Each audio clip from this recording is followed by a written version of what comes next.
Welcome to the Torch Academy. In this episode, we're laying out the 2-year runway, your month-by-month timeline to get your business ready for sale. Welcome back. So why 2 years? First, time is your biggest asset.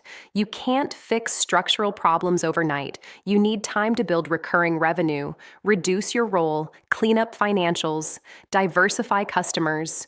Real changes take real time. 2 years is long enough to actually fix these things and show that the fixes are permanent. It's also long enough to show financial trends and growth. And practically speaking, most lenders, SBA, conventional banks, like to see around 24 months of historical consistency before they'll finance a purchase. 2 years is a strong benchmark, but your actual timeline could be shorter or longer depending on how prepared your business already is. Let me break this down into 4 phases. First, months 24 to 18. That's your assess and plan phase. You're auditing everything, scoring yourself like we did last video, getting professional help lined up, and creating your 24-month roadmap. Second, months 18 to 12. That's when you fix fundamentals. This is the heavy lifting. You're reducing owner dependency, documenting systems, cleaning up financials, maybe restructuring customer contracts. Third, months 12 to 6. This is optimize. Your fundamentals are fixed. Now, you're polishing the financial story, showing growth, stabilizing operations, making the business look as attractive as possible. Finally, month 6 to 0. You go to market. You use online marketplace tools, field buyer inquiries, negotiate, and close the deal. In the first 6 months, your job is assessment and planning. Run through that 8-factor scorecard. Score yourself on recurring revenue, owner dependency, financials, diversification, systems, lease, growth, and market timing. Next, consider bringing in a CPA, not just for tax prep, but to audit your books and identify issues. If accounting isn't your specialty, a CPA can add a lot of value and credibility. Use online valuation tools to get a realistic sense of your business's worth and research what buyers actually care about. Based on what you learn, create a priority list. What's the biggest drag on your valuation? Start there. And start thinking about succession. If you left tomorrow, who would run things? You don't need to tell anyone you're selling. We'll cover confidentiality strategy in a later episode, but you do need a private plan for how key roles get filled or transitioned. Identify who's critical, think about whether you need to hire or cross-train, and start making those moves quietly. The goal is to reduce your dependency without oversharing prematurely. Months 18 to 12 is where the real work happens. If the business depends heavily on you, hire or promote someone into a management role. Start documenting everything: how you land deals, how you service customers, how you handle operations.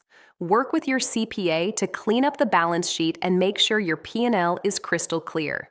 If you've got customer concentration, 1 or 2 huge accounts, now's the time to diversify. Don't wait until month 6 to suddenly have a bunch of new customers. Start now.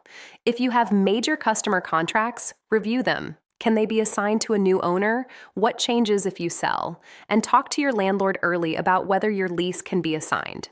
Don't surprise them in month 3. In the second year, you shift from fixing to optimizing. By month 12, you should be showing consistent and growing profitability. The business should be running noticeably better than it was a year ago.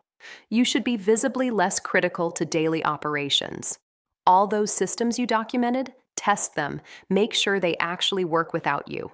Diversify revenue if you haven't already.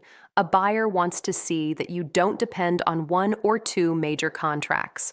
Prepare clean financial packages.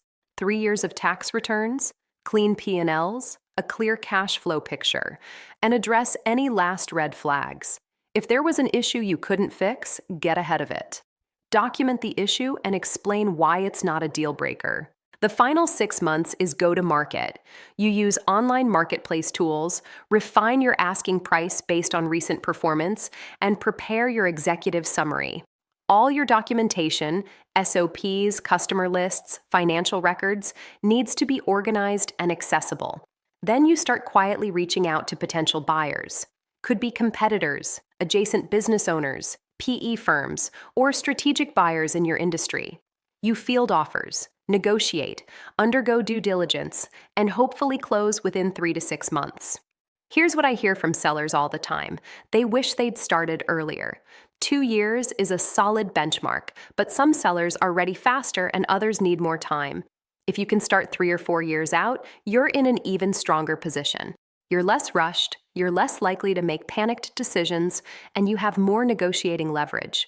Buyers can tell when you're desperate. Start now.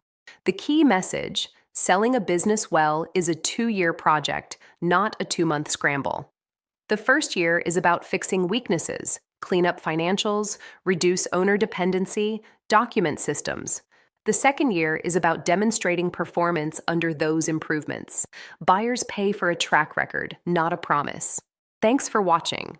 If you found this helpful, head over to torchapp.io/signup to create your free account. Torch uses AI to help you navigate buying or selling a small business, whether you're just exploring or ready to make a move. And don't forget to subscribe for more episodes from the Torch Academy.